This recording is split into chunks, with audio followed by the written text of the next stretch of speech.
What happens when the coronavirus changes everything? Written and illustrated by Sarah Olsher. Hi, my name is Stinker Pants. And this is Stuart. Stuart feels better when he knows what's going to happen every day. Actually, everybody feels better when they know what's going to happen, even grown-ups. Most of the time, we do the same things in the mornings. We wake up, we eat breakfast. I like apples. Stuart only likes bugs. Usually nights are the same too. We brush our teeth, we put on our jammies, and we go to bed. Every day ends with sleep. But our days can be different. Some days we go to school, and some days are the weekend.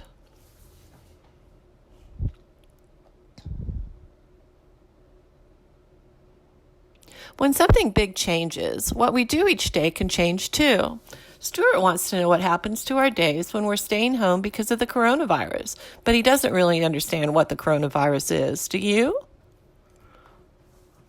The coronavirus is a type of germ. When germs get inside our bodies, they can make us sick, and the coronavirus can make people extra sick. Germs are everywhere, in the air, on food, plants and animals, soil and water, pretty much everything we touch. They're super tiny, so you can't actually see them with your eyes. Most germs don't make you sick. Our bodies are amazing and can kill them before they do. But if you've had a cold, which you probably have, you've had a virus. Viruses are way too small to see.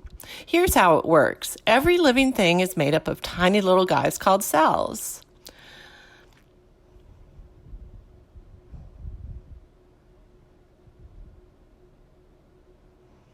Cells are like blocks, and they put themselves together. One really cool thing about cells is how one cell can turn itself into two cells anytime it wants. Whoa, right? Every cell has a job. Together they build body parts, then tell them how to work. They make hearts pump, legs walk, and lungs breathe. When a virus gets inside our bodies, it uses a special key to get inside some of the cells. Once inside, the virus turns the cell into a virus-making factory, pumping out lots of new viruses. These new viruses then can get in other cells and make even more viruses. The coronavirus can get inside the cells in our nose, lungs, and make them not work right. When this happens, people cough and feel tired. They can even get a fever. There are lots of things that people can do to keep from getting the virus. Most of these things you should do all the time, even without the coronavirus. Sneeze into your elbow instead of into the air. Wash your hands for 20 whole seconds.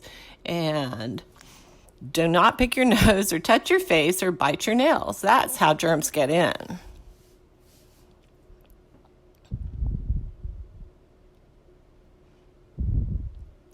Many people who get sick from the coronavirus feel bad for about a week and then it's over. But some people, especially older people like grandma and grandpa, can get very sick from it. So sick they have to go to the hospital. Other people don't feel sick at all, and they might not even know that the virus is in their bodies.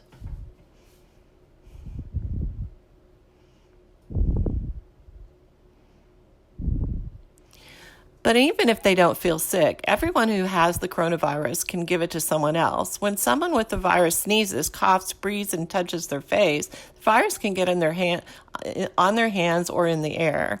If you're standing too close to someone with the virus, the germs in the air from their sneeze and coughs can get on you. Yuck. We want people to keep their germs to themselves. Imagine there's a big bubble around you that is 6 feet on all sides. The only people allowed in your bubble are your own family, and everyone else has to stay out. The coronavirus is a little different than most viruses because it can make people very sick very easily. Because of that, we're going to even more to keep people from getting sick. The number one way is staying home instead of going out and being with other people. Some people, like doctors, nurses, grocery store workers, delivery drivers, can't do their jobs at home. But by staying home, we protect ourselves from the virus and we make it less likely they'll get it too. Here's how. Imagine all the people Stuart sees on a normal day. He sees like 400 kids at school, plus all the teachers. He sees all the kids at the basketball after school.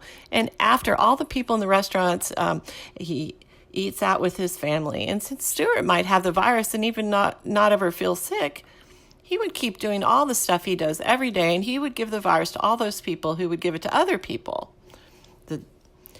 But if Stuart stays home, he will only see his family, and the virus never gets a chance to make anyone else sick. All of the kids at school, the kids at basketball, and the people in the restaurant don't get sick. That's why Stuart and you and your friends and your parents are all staying home in our bubbles and not getting other people sick outside our families. We're trying to make sure that those people don't get sick.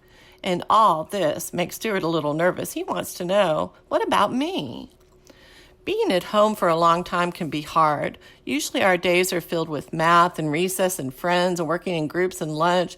We know what to expect out of each day. But when we're home and there's no teacher telling us what to do, when to go to recess and when to pull out our math books, it's easy to feel overwhelmed.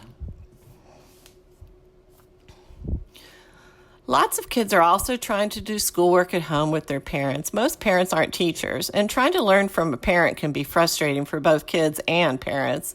Remember, parents are learning how to do your schoolwork at the same time you are.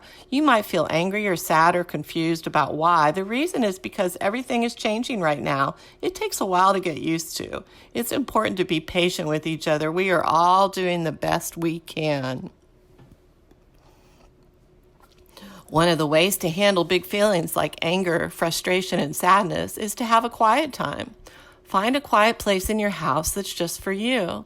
This space doesn't have to be big, but it does have to be yours. It can be your cozy bed with lots of pillows, a spot in your closet, or a fort in a special place. You can use quiet time to look at books, cuddle a pet, practice playing your instrument.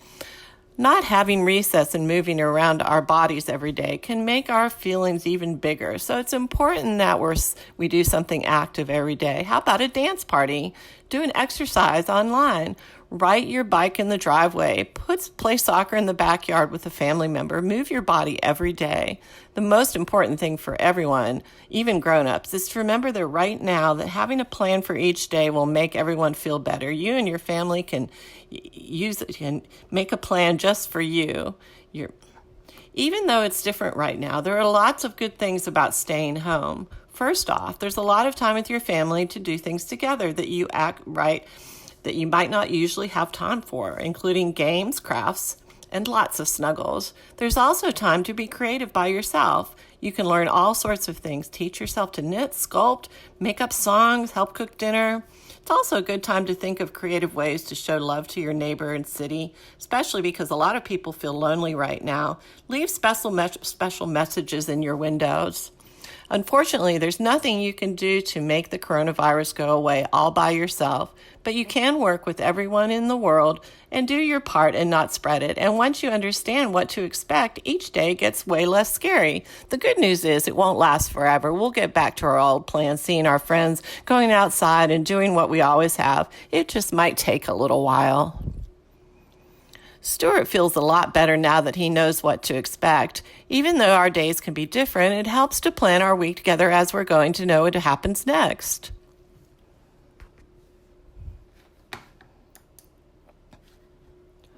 And if you ever feel worried or sad or angry, it's always okay to ask for help.